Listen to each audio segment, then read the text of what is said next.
e toda segunda-feira a igreja pede a nós também que rezemos por todas as almas do purgatório. Então nós queremos também oferecer esta santa celebração por todos os falecidos e por todas as almas do purgatório.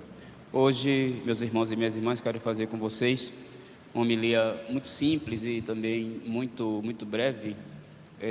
Eu faço parte de um movimento, de um grupo de padres diocesanos, chamado Movimento do Prado, que foi fundado por um beato da igreja, que não é muito conhecido, o Padre Chevrier. O Padre Chevrier é um padre diocesano de origem francesa, um homem muito santo. Daqui a pouco certamente vai ser beatificado na igreja. Era um padre como eu, diocesano, um padre de comunidade, um padre de paróquia, e que viveu na França no final do século XIX, um período muito difícil na vida da igreja. E aquele padre que teve momentos de desânimo, momentos de grande crise espiritual, vontade de desistir do sacerdócio, desistir da igreja, porque compreendia o seu ministério de maneira profundamente infecunda, porque trabalhava, e da parte do povo ele não via absolutamente nenhuma resposta da parte do povo, não é? Interessante isso, não é? Como um mau sacerdote, ele pode desanimar um povo, decepcionar um povo, mas um povo também mau pode também ser para o sacerdote uma fonte de desânimo também e de tristeza. E, não é, diante dessa crise, dessa tristeza toda, esse padre, ele foi compreendendo, ainda muito jovem, né, foi compreendendo que toda a vida cristã e também a vida cristã do sacerdote não depende do povo, não é? Como também a vida do povo não pode simplesmente depender daquele sacerdote, mas a vida da igreja todinha, ela depende de Cristo, né? Eu tenho ensinado isso aqui a vocês com muita insistência, não é? Que a igreja, ela é o corpo de Cristo, Cristo é a cabeça, e a igreja todinha, ela é sustentada pelo Espírito de Cristo. Só que nós hoje, infelizmente, não é? Precisamos, como o Padre Chevrier, entender isso. Por quê? Porque hoje, infelizmente, a nossa fé, que não é mais católica, não é? Em muitos sentidos, não é? A nossa fé, ela é pagã. Não sei se vocês estão acompanhando. Eu estou doido para encontrar o bispo, porque eu quero perguntar isso ao bispo, não é? Eu quero perguntar isso a ele. Eu ainda não encontrei esses dias, mas espero encontrá-lo esses dias, porque eu vou perguntar novamente. Já perguntei, vou perguntar novamente. Eu não sei se vocês viram, mas um sacerdote da diocese, se eu não me engano, de Novo Hamburgo, lá no Rio Grande do Sul, estava pregando na celebração, né? Se eu não me engano, o nome do sacerdote é Padre Luciano. Não sei se vocês vão encontrar mais o vídeo, porque o bispo obrigou, né? A palavra é essa, não é? O bispo obrigou a paróquia, o canal da paróquia, que retirasse aquele vídeo do ar. O padre estava pregando. Evidentemente, quando nós pregamos aqui, nós pregamos para católicos. Eu prego para católicos e para aqueles que querem, que simpatizam com a fé católica, aqueles que têm uma docilidade para com a fé católica. Eu não estou pregando aqui para quem é de outra experiência religiosa. Eu não estou pregando aqui para quem é para quem é dessa ou daquela seita cristã. Eu estou pregando, nós pregamos para católicos. Os padres precisam entender isso. Nós pregamos para católicos. Se não tem sentido mais pregar a doutrina católica para católicos, então, para que existe mesmo a igreja? Para que existe o sacerdócio? Para que existe o sacramento? Para que existe a fé? Então, um sacerdote estava instruindo o seu povo, né, dentro da doutrina católica, e dizendo assim clarissimamente, eu vou dizer até palavras como ele disse, não é? Claro que ele ali teve uma palavra ali que uma única palavra dele que poderia soar como um certo preconceito, não é? Mas fora isso, pregação católica perfeitíssima, ele orientando os católicos, dizendo claramente aos católicos que não se pode ser católico, por exemplo, e ser espírita. Não se pode ser cristão católico e ser espírita, isso é doutrina católica. Não se pode ser um cristão católico e ser esotérico. Não se pode ser um cristão católico e ser membro de uma religião de raiz africana. São doutrinas o quê, Padre Sérgio? Incompatíveis. E isso gera, vejam, se a doutrina não é clara, a vida também não é clara. Por que é que muitos de nós vivemos uma grande confusão na própria vida, não é? Primeiro porque nós perdemos a fé, quem tem uma experiência de fé. Pode até ter um sentimento religioso, mas fé em Nosso Senhor e fé na igreja, muitos perderam. E uma prova disso é que muitos de nós, mesmo nós que temos uma regularidade na igreja, nós vivemos alheio a Nosso Senhor e alheio ao seu corpo, que é a igreja. Nós não obedecemos, nós não escutamos. Aliás, nós decidimos o que da fé e o que da igreja abraçar. É por isso que, do ponto de vista prático, não é, por exemplo, não é do ponto de vista moral. Do ponto de vista moral, a nossa vida ela é uma grande negação, não é? Ela é uma grande negação da fé em nosso Senhor Jesus Cristo. É uma grande negação da doutrina católica de 2000 anos, não é? Por quê? Porque simplesmente nós decidimos, ou como esse mundo tudo é colocado na mesma gaveta, não é? Então, para esse mundo, e isso vai também penetrando no coração de muitos bons católicos, não é? E sobretudo no coração de maus católicos, não é? A gente acaba com essa ideia mundana e pagã de que tudo é igual, de que isso ou aquilo, de que aquele ensinamento é uma bobagem, é uma besteira, não é? Então nós colocamos as coisas tudo na mesma gaveta, e isso gera evidentemente uma confusão naquilo que nós cremos, e se gera uma confusão naquilo que nós cremos, consequentemente gera também uma confusão na nossa prática, na nossa vida, na nossa moral, na nossa ética cristã, porque o que nós cremos não é corretamente. Então o sacerdote estava falando sobre isso, falando sobre essas coisas, que é incompatível você viver a experiência cristã católica e viver essa outra experiência e tal. E aí uma mocinha de 15 anos se levantou na assembleia e começou a xingar o sacerdote de homofóbico, de preconceituoso, de racista. Agora vejam, em nenhum momento o sacerdote teve essa postura. Aí tentaram ali parar a menina e ele disse, né, ele centrado, calmo, ele disse assim: não, pode deixar ela falar, deixe, para a gente perceber como está a nossa compreensão da fé. A nossa compreensão da fé é essa.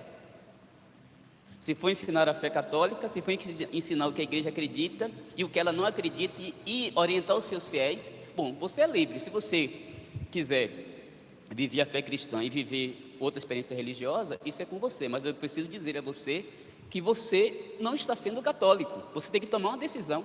Eu já disse aqui outro dia, sem nenhum medo, poderiam até me processar também por isso, né? Porque eu disse aqui claramente que já em duas ocasiões, uma vez em Estela Maris, um casal de espíritas, não é, que queriam casar na igreja, eu disse: vocês não podem casar na igreja, vocês não são católicos, vocês têm até o batismo, mas vocês não são católicos. Vocês acabaram de me dizer que frequentam o centro espírita, então meu conselho é que vocês casem lá.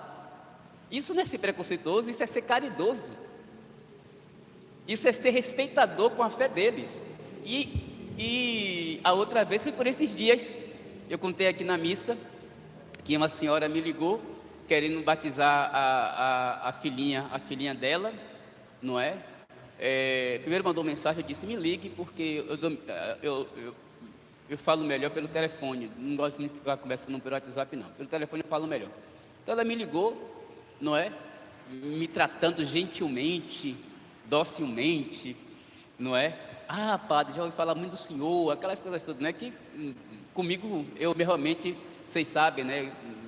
Claro que quero que as pessoas me respeitem, quero que as pessoas me tratem com carinho, com cuidado, com zelo, como eu trato também, mas eu não sou dessas pessoas que gostam, eu não gosto de bajulação, eu não gosto de muita gente me cercando ao meu redor, não gosto dessa...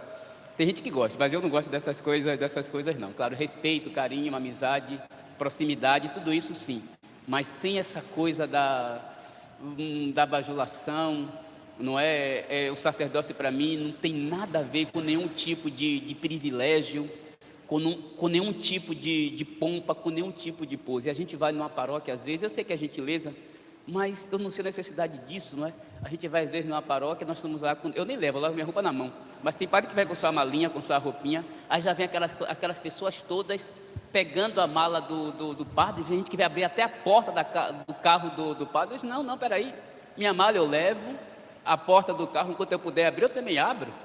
Não precisa ninguém abrir a porta do carro para mim, ou pegar minha mala, mas tem colegas que, Ave Maria, adoram isso. Adoram essas coisas. Então, a senhora falando comigo, com aquela gentileza, aquela coisa toda, não é? Procurou todas as informações, não é? De curso, quando seria o batismo. Eu expliquei tudo direitinho a ela, e como eu sempre pergunto, porque é a orientação da igreja, como eu sempre pergunto, não é? E eu perguntei, e você e seu esposo são católicos? Então ela me disse, não padre, não somos não, somos batizados na igreja católica, mas nós não somos da igreja católica, nós não frequentamos a igreja católica, na verdade, nós somos simpatizantes do espiritismo.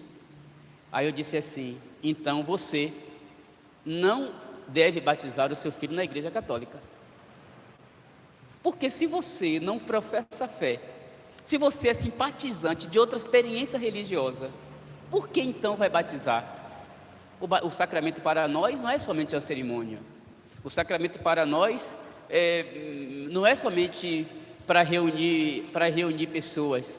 O sacramento para nós não é uma satisfação, sei lá, para alguém ou para a família. Não é simplesmente uma tradição, mas é a vida de Nosso Senhor na vida da pessoa. Para César, mas é justo negar? A questão aqui não é essa, porque uma criança, ela é batizada na fé de quem? Dos pais e padrinhos. O conselho até que essa criança, até que ela não batize, depois até mais tarde a criança possa fazer a escolha espiritual dela. Mas quando criança, por que a igreja batiza a criança? É na fé dos pais, para que os pais eduquem aquela criança no caminho de Nosso Senhor, no Evangelho de Nosso Senhor, na vida da igreja, na doutrina da igreja. Se a pessoa não crê, é por isso que a igreja deve ser mais criteriosa quando dá o batismo, como sempre foi na história. Hoje mais não. Hoje mais não. Não é? Então, gente, mas quando eu disse isso, e você sabe que eu sou gentil, não é? Que eu falo com delicadeza, com gentileza, até quando eu sou duro. Mas a senhora se transformou. Aí me chamou também de preconceituoso, não é? E disse que ia tomar as providências dela. Disse que ia à diocese falar com o bispo, disse, pode ir. Não é? Pode falar com o bispo sem problema nenhum. E depois disse que ia a um programa de televisão, desses aí que tem aí, sensacionalista aqui em Salvador, que eu não tenho nem coragem de dizer o nome aqui. Não tenho nem coragem de dizer o nome aqui, porque, na minha modesta opinião, né, que é uma opinião minha, um cristão católico, não é? Um cristão católico, eu diria nem um cristão católico, uma pessoa que tem só um pouquinho de senso, um pouquinho só de senso e de inteligência, um pouquinho só de senso, de inteligência, de bom senso e de inteligência, devia ser muito criterioso no que assiste, no que vê, e muitas vezes não precisa ser cristão não, basta ser um pouquinho só inteligente, e se for cristão, deve ser mais criterioso ainda, no tocante a assistir alguns programas televisivos, alguns programas jornalísticos, não é? Então, tudo isso para dizer, meus irmãos e minhas irmãs, que a vida da igreja, ela é sustentada, não é? unicamente pela graça de Deus. É pela graça de Deus, não é por nós, não é? Então, nesses dias, a liturgia da igreja, a divina liturgia da palavra, ela vai recordar isso a nós, vai recordar isso a nós, não é? Nosso Senhor, já a partir de hoje, né, do capítulo 16 de São João, 16, 17, Nosso Senhor já começa a falar que Ele vai partir. Amanhã Ele vai dizer clarissimamente aos discípulos, Ele vai dizer assim, não é? Vocês agora estão tristes porque eu estou dizendo que eu vou, mas Ele diz assim, é melhor para vocês que eu parta, porque quando eu partir, Ele diz assim, eu enviarei o Paráclito, não é? Que pode ser traduzido também o Paráclito como o Espírito, como Consolador, como Defensor, pode ser traduzido também como a vida, como a força. Então, é necessário que eu vá, para que eu indo, o Pai, por meio de mim, derrame sobre vocês o quê? A graça, a unção do Espírito Santo de Deus. É isso que sustenta a igreja.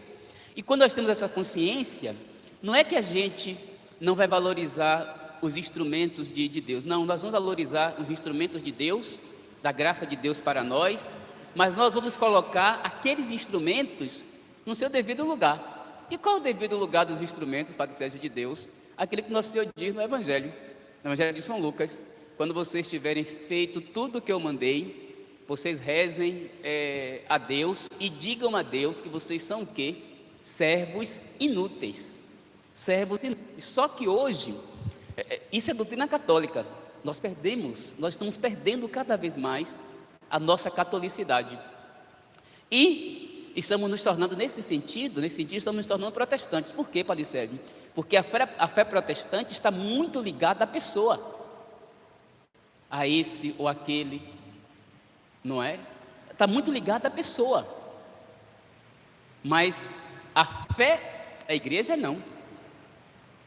A pessoa a quem a fé da igreja está ligada é nosso Senhor Jesus Cristo, que nos revela o Pai e roga ao Pai para que o Pai derrame sobre o seu corpo, que é a igreja, não é? Aquilo que é próprio dele, o Espírito Santo, que sustenta a vida da igreja. E eu tenho ensinado isso a vocês. Sobretudo, como é que nós experimentamos o Espírito Santo na igreja? Claro, no exemplo dos santos, Nossa Senhora, as nossas orações, tudo isso são meios pelos quais a igreja experimenta o Espírito Santo. Mas os meios, por excelência, são a palavra, e acima da própria palavra estão o que, Padre Sérgio? Os sacramentos da igreja. Por quê? Porque o sacramento da igreja, sobretudo o maior deles, que é a Eucaristia, o sacramento da igreja nos dá a presença real de Cristo. A presença real de nosso Senhor Jesus Cristo. Quando nós estamos na missa, nós tocamos em Cristo.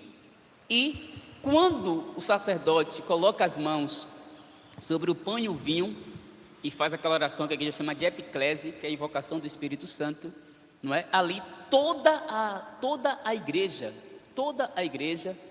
de novo, em cada celebração eucarística, a igreja, ela renova nela mesma as maravilhas, as graças de Pentecostes, ou seja, o derramamento do Espírito Santo que sustenta toda a vida da igreja. Interessante, eu não vou ler aqui, mas eu trouxe, não é, o comentário de Santo Agostinho sobre o Evangelho de hoje, porque Nosso Senhor diz no Evangelho de hoje, de maneira belíssima, quando vem o defensor, que eu vos mandarei da parte do Pai, o Espírito da verdade, que procede do Pai, ele dará testemunho de mim. E vós também dareis testemunhos de mim, porque estáis comigo desde o começo. Eu vos disse essas coisas para que a vossa fé não seja abalada, não é? Por quê? Porque os discípulos vão ser perseguidos, não é? Os discípulos vão ser maltratados por causa de Cristo. Mas Nosso Senhor disse assim: olha, eu vou derramar o Espírito, e o Espírito vai sustentar vocês, de modo que a fé não será abalada. Aí Santo Agostinho, não vou ler porque o texto é grande, o texto é grande, o comentário é grande, Mas ele comentando, o nosso Senhor diz assim: vós dareis testemunhos de mim. Ele faz uma analogia com Pedro. Pedro é o chefe da igreja. Entre os apóstolos era o primeiro, não é? Até tem aquela expressão bonita em latim, primus inter pares, primos primeiro, não é? Entre, o primeiro entre pares é iguais.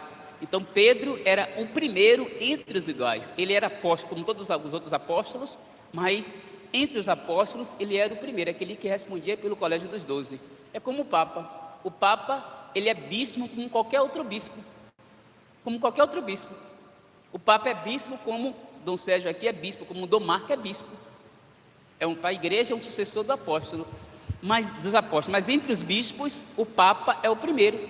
O Papa é o próprio São Pedro. Representa o próprio São Pedro na igreja. Então, vocês se recordam, não é? É no mesmo Evangelho de São João, capítulo 18, 18 e 19. Quando nosso Senhor, veja, já na última ceia, nosso Senhor diz isso, não é? Quando Pedro não aceita que nosso Senhor lave os seus pés. Então Pedro diz assim: o Senhor não pode lavar os meus pés.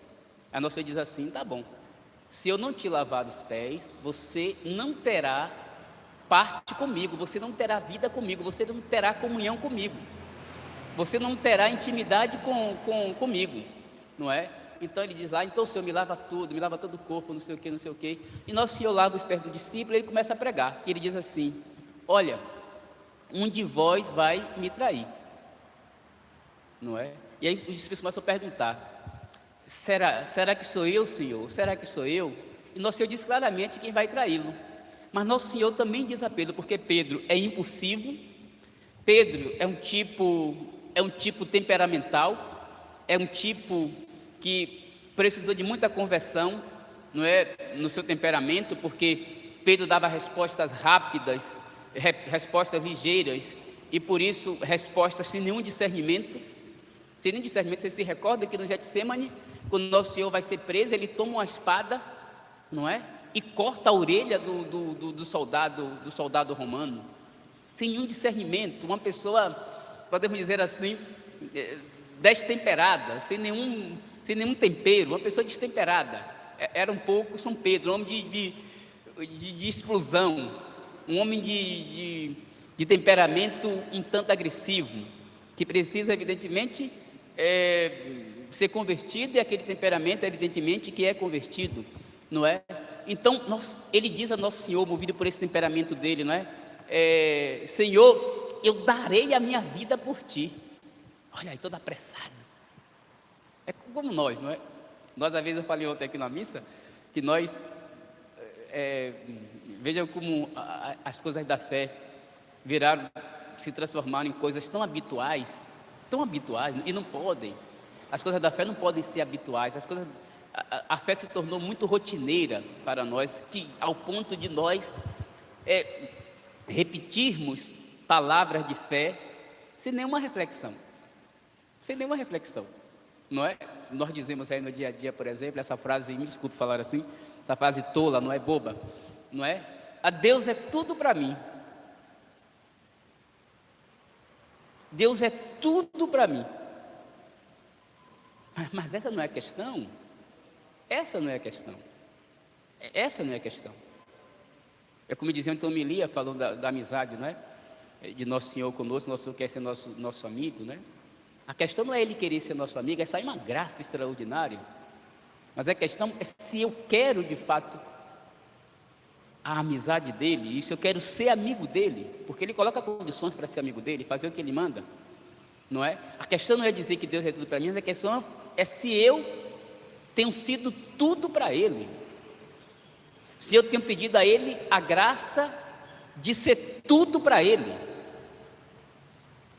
não é? A fé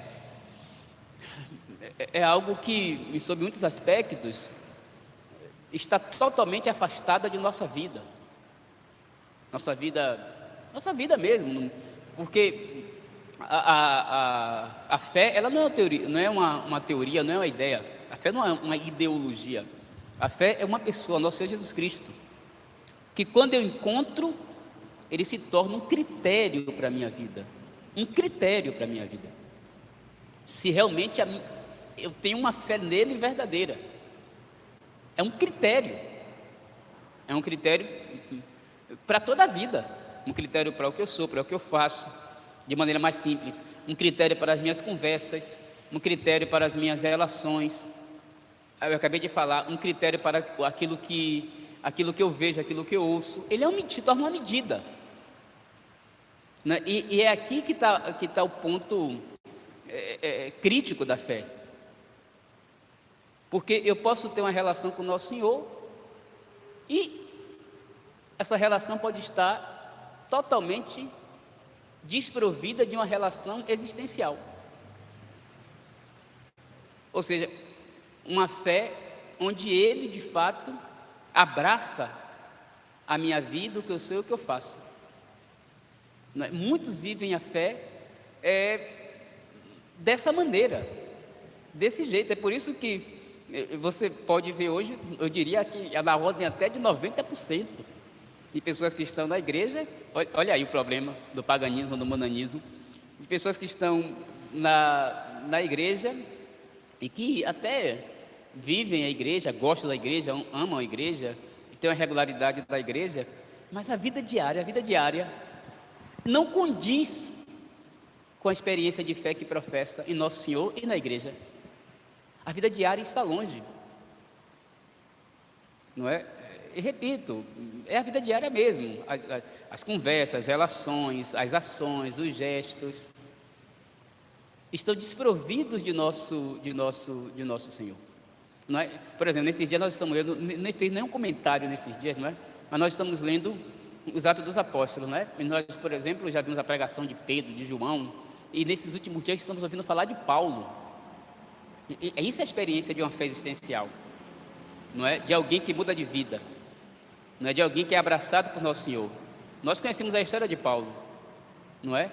E como a conversão de Paulo foi tão sincera que a vida daquele homem não era mais a vida dele, era a vida de Cristo nele. Não é? Quando o nosso Senhor diz assim, vós darei testemunho de mim, não é? É Paulo que diz, é a fé, para dar testemunho dele, é a fé, não é, que opera pela caridade. Galatas 5:6. Pela caridade, pelo amor, ou seja, é a fé que opera pelo Espírito. É uma fé o quê? Existencial. É uma fé que toca a vida. E tudo que diz respeito à vida da pessoa de fé é uma vida cheia de Nosso Senhor Jesus Cristo. É uma vida que revela Nosso Senhor Jesus Cristo. Como nós precisamos entender isso? Porque entendendo isso e vivendo assim, meus irmãos e minhas irmãs, toda a nossa vida, ela ganha em termos de graça, em termos de profundidade, de plenitude, que a gente nem tem como medir. Não é? Imagine, não é? Um trabalho digno, honesto, que todos nós devemos buscar e querer, mas se aquele trabalho digno, honesto, foi exercido também nessa consciência de que eu sou cheio de Cristo, eu sou de Cristo e que meu trabalho também deve ser cheio dele, eu vou exercer meu trabalho o quê? Melhor? Não é? Um casal que recebe o que é que o casal que recebe um sacramento, por exemplo, do matrimônio, o que é que o casal recebe? O que é que o casal recebe? Recebe no amor o Espírito de Cristo, para que um ame ao outro como Cristo ama a igreja e como a igreja ama a Cristo, entregando a vida.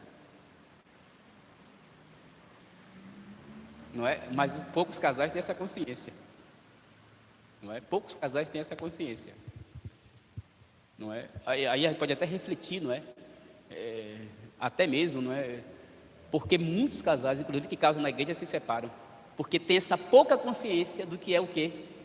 O sacramento, que é o Espírito do ressuscitado no amor do casal, para que o marido e esposa se amem como Cristo amou a igreja, e a igreja ama a Cristo.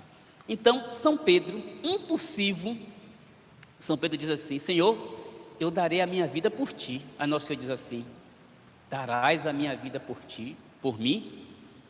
Eu lhe digo, Pedro, não é? Quando eu for entregue, antes que o galo cante, você me negará 3 vezes. E de fato, não é?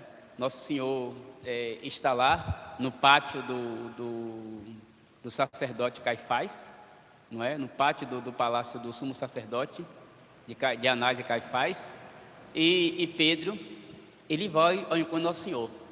Ele vai ao encontro do Nosso Senhor. Até algo bom, porque ele vai. Mas na primeira, segunda e terceira oportunidade de morrer com ele, de abraçá-lo, Pedro o nega.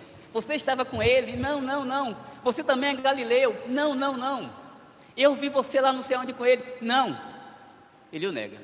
Aí Agostinho, belíssimo, belíssimo, eu nunca teria pensado nisso. Mas Agostinho é Agostinho, não é? É o segundo maior santo escritor da igreja, né? O segundo ou o primeiro, sei lá. Alguns acham que é o primeiro, outros acham que é o segundo, né? Mas são eles, depois dos evangelistas, os maiores escritores da igreja são Santo Agostinho e Santo Tomás de Aquino. Não é tudo, muita coisa que nós cremos que nos ajudou a esclarecer as verdades da fé foram esses 2 santos. Muitos outros também, mas sobretudo esses 2 santos. Santo Agostinho, logo no primeiro século da igreja, e Santo Tomás, que é um santo do século XIII. Extraordinário Santo Tomás de Aquino. Então, Santo Agostinho, ele comentando, não é, essa negação de Pedro, ele diz assim: por que é que Pedro negou Nosso Senhor? Veja, o evangelho de hoje, não é? Quando vier o defensor, que eu vos mandarei da parte do Pai, o Espírito da verdade que procede do Pai, ele dará testemunho de mim, e vós também dareis testemunho de mim. Então Santo Agostinho responde: por que é que Pedro nega Nosso Senhor, Padre Sérgio? Claro, tem a ver ali com a falta de fé, tem a ver ali com medo, tem a ver ali com o fato de não ter entendido o que Nosso Senhor diz. Mas Santo Agostinho diz assim: ele nega porque ele ainda não tinha recebido o Espírito Santo de Deus. E toda força da igreja, por isso que diz, a gente canta, não é?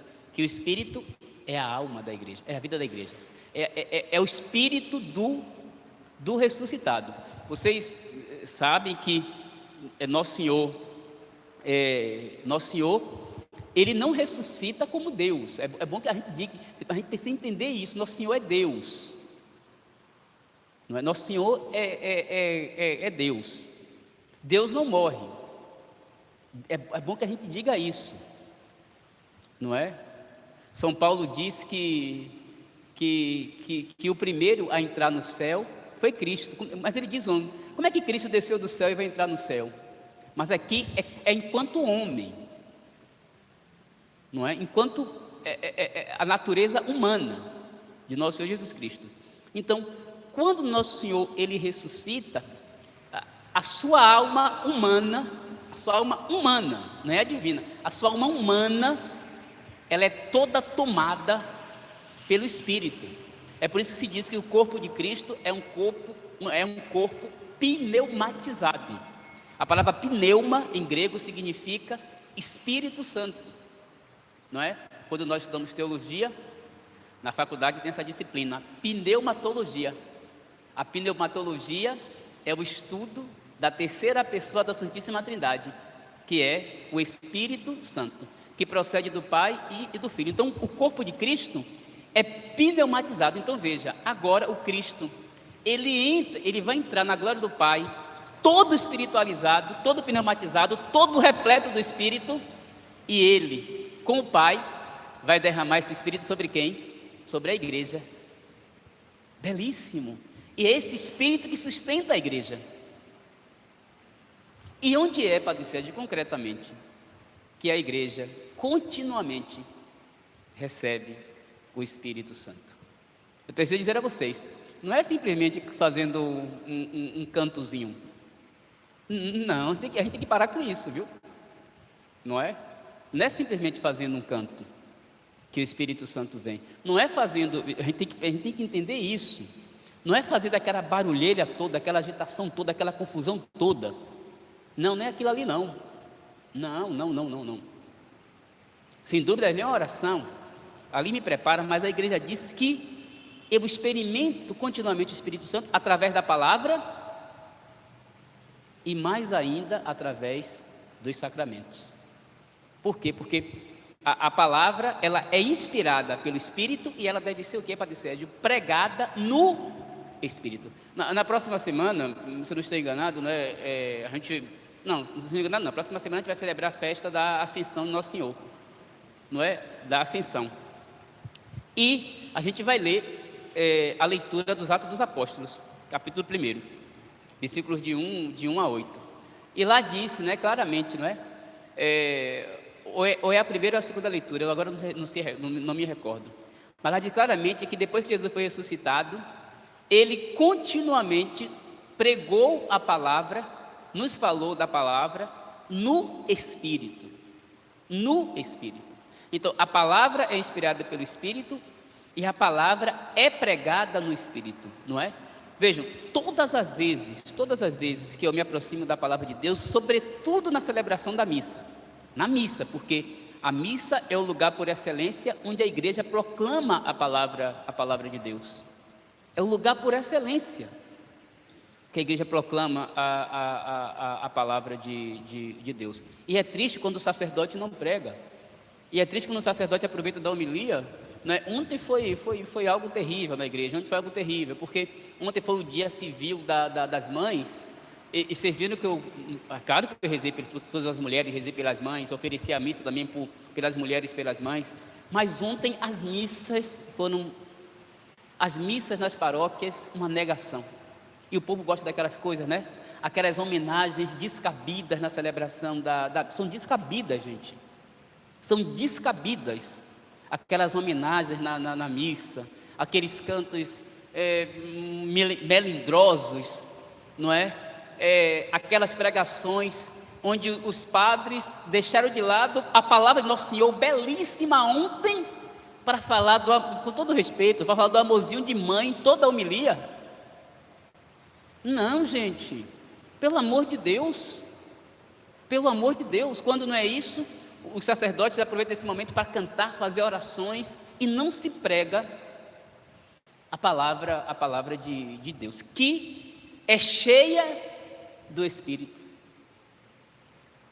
Então, nós recebemos continuamente o Espírito pela palavra. Então, eu tenho que ser tomado pela palavra, não é? É por isso que Nosso Senhor diz. O que é que Nosso Senhor diz? Não é? Quem ouve as minhas palavras e as põe em prática, não é? Põe em prática aqui é pregar, é anunciar, é testemunhar. É como um homem sábio. É como um homem sábio que construiu sua casa sobre a rocha. Então, pela palavra recebemos continuamente o Espírito e, sobretudo, pelos sacramentos. No batismo, não é, que abre as portas para todos os outros sacramentos, e de maneira ainda mais excelente, plena, porque é o sacramento dos sacramentos, diz a igreja, não é? É o sacramento dos sacramentos, na Santíssima Eucaristia. Nós recebemos continuamente o Espírito de Cristo. Para quê, Padre Sérgio?